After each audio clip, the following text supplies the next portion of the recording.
against Hitler and the war will be inevitable as long as capitalism still exists. The war on fascism ends, the war on capitalism begins. We cannot move towards freedom and democracy, not as long as capitalism still exists. Because of capitalism, we need my leadership. My leadership because of capitalism. Capitalism equals dictatorship. And this will save the Soviet Union. You know what? Sergei Prokofievich, you're garbage. Out. Out, now. And Dmitry Shostakovich, you just suck. Sergei Eisenstein, really? What are you? Why do you sit here out? All of you isophobic, why is Stalin denouncing you? You're a Jew. You wrecked everything. You're the worst of all. This is 1949, and you still managed to wreck everything. With your pro-Westernism and anti-socialism, I can't even deal with this anymore.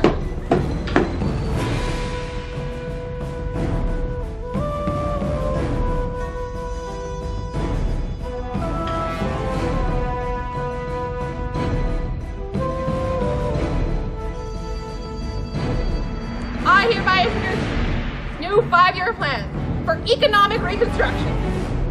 For you. For heavy industry and the military. Yeah. Yeah. Industry nationalization? Check. Attacks on religion? Check. Rigid ideological indoctrination, of course. Lack of civil liberties? Check. Everything must fit my mold. What else would there be but the Stalinist mold? Everything. Collectivized agriculture. And the middle class. Give me your things.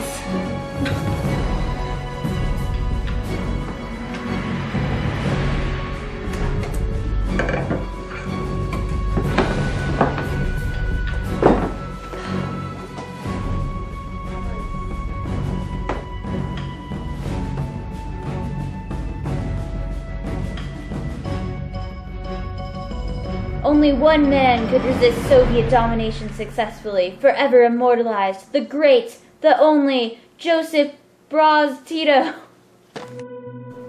So, what you writing? Oh, hey, I'm just writing my memoir. Are you glad to meet your Yugoslav leader? This country feels so at home after 5 years in prison. Yeah, tell me about it. Wait, what led to my imprisonment, you ask? Well, let's start with my humble beginnings. Well, I didn't ask, but that's cool. Well, we can start anyways, because I'm Joseph Tito. You have to listen to what I say.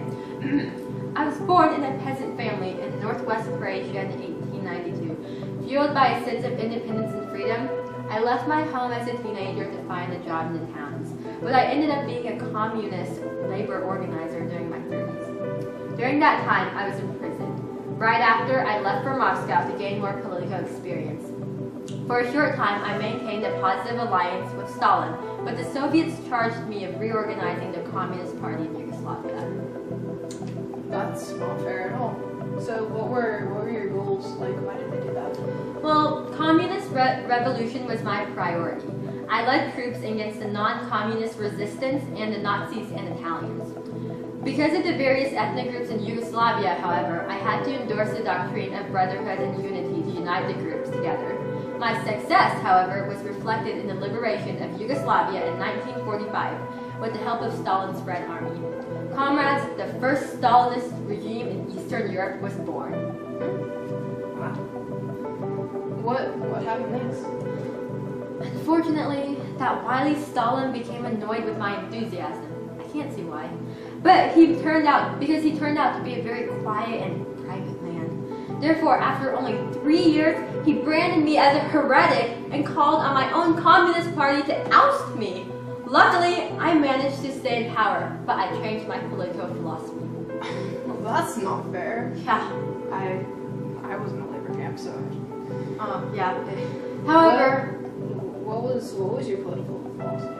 Well, after much contemplation, I adopted a less restrictive hold of society by loosening the state hold of the economy while still maintaining a one-party dictatorship.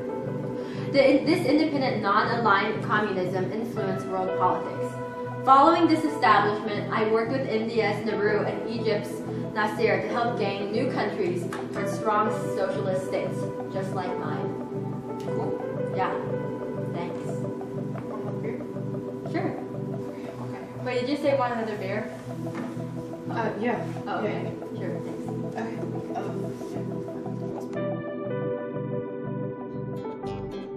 Yeah.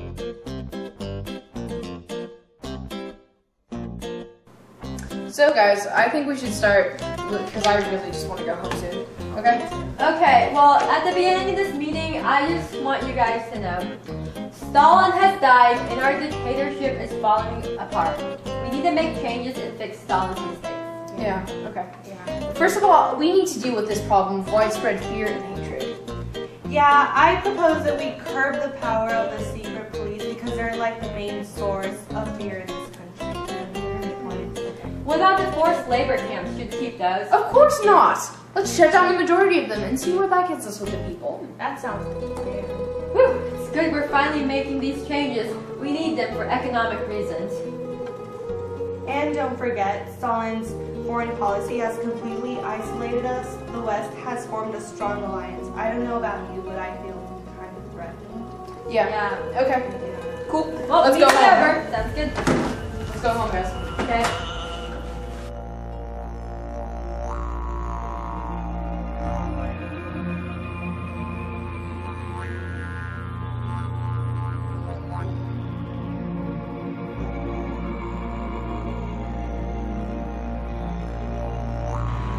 My people, Stalin was an evil man, an insult to communism everywhere. He murdered and tortured thousands of communists with his purges. He trusted Hitler completely, bungled the country's defense, and supported only the glorification of himself. We must de-Stalinize this Communist Party and return to glory. First, why don't we change our resources from heavy industry and military to consumer goods and agriculture? In Stalinist-controlled workers. We need to improve industrialization in this country. Yes, we will do all of this and more, and become the glorious communist country we were always destined to be. For Russia! For Mother Russia! Yes, for Mother Russia.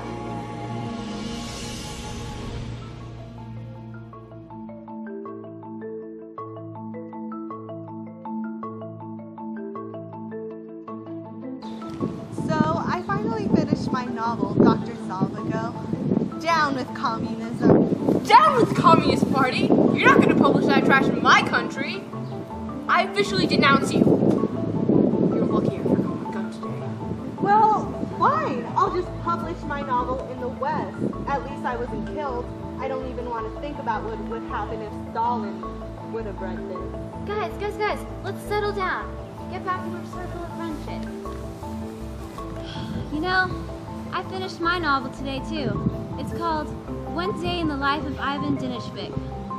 It's about all that suffering in the concentration camps, all that pain, all of that turmoil I had to deal with because of that evil man Stalin, the bane of my existence.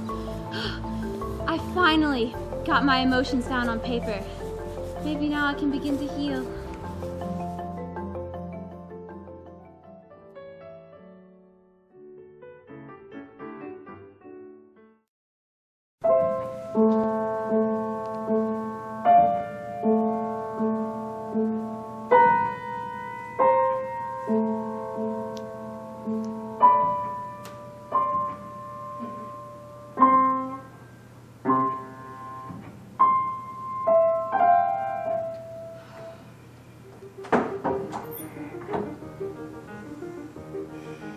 I just got independence after 10 years of Allied occupation, and it's all thanks to Khrushchev.